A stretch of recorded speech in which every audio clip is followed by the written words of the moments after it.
Se você chegou até este vídeo, não foi por acaso. Talvez ninguém saiba. Talvez você nunca tenha falado sobre isso com ninguém. Mas no fundo do seu coração existe uma luta silenciosa. Uma batalha que acontece na mente, nos pensamentos, nos desejos. E hoje Deus quer te lembrar de algo simples, mas poderoso. Você não é o seu pecado. A luxúria é uma das guerras mais difíceis da vida cristã, porque ela não aparece por fora. Ela acontece no secreto. Ela não grita. Ela sussurra. E justamente por isso muitos se sentem sozinhos, fracos e envergonhados. A palavra diz que onde abundou o pecado, superabundou a graça.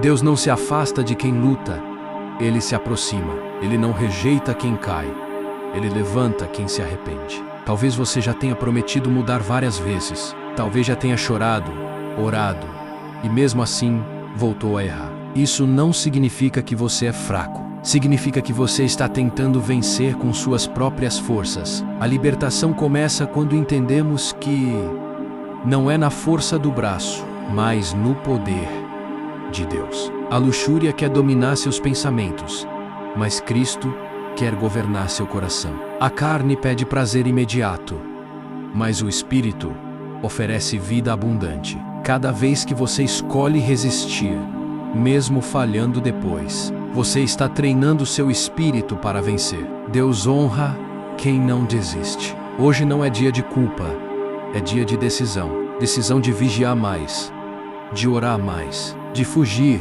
do que te faz cair e se aproximar do que te fortalece. Santidade não é perfeição, é direção. É cair olhando para cima e levantar caminhando para frente. A luxúria não nasce no corpo, ela nasce no coração. Antes de se tornar atitude, ela já venceu na mente. A Bíblia nos ensina que o pecado raramente começa de forma escancarada.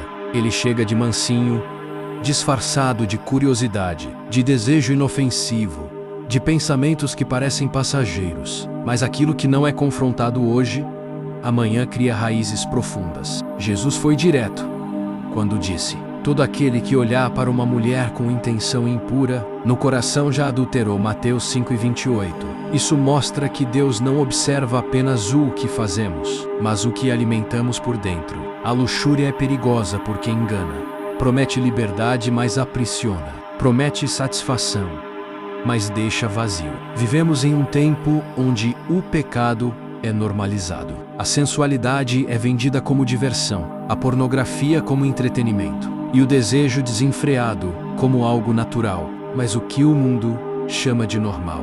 Muitas vezes é exatamente o que está destruindo almas em silêncio. A luxúria corrói a sensibilidade espiritual, enfraquece a oração e cria distância entre o homem e Deus. O livro de Provérbios alerta com clareza que o caminho da imoralidade parece doce no começo, mas termina em amargura. Sansão foi forte fisicamente, mas fraco nos desejos. Davi era um homem segundo o coração de Deus, mas caiu quando não vigiou o olhar. Isso nos ensina que ninguém é forte o suficiente para brincar com a tentação. A luxúria transforma pessoas em objetos, afasta o verdadeiro amor e distorce o propósito santo da sexualidade, que foi criada por Deus para o casamento, para a aliança e não para o consumo. Quando o desejo governa, o espírito é silenciado. Quando o prazer se torna senhor, Deus deixa de ser prioridade. Mas ainda há esperança. Deus não expõe o pecado para humilhar, mas para curar. Ele não revela a ferida para condenar, mas para restaurar. Reconhecer o problema é o primeiro passo para a libertação. Onde há arrependimento sincero, há perdão. Onde há confissão, há graça.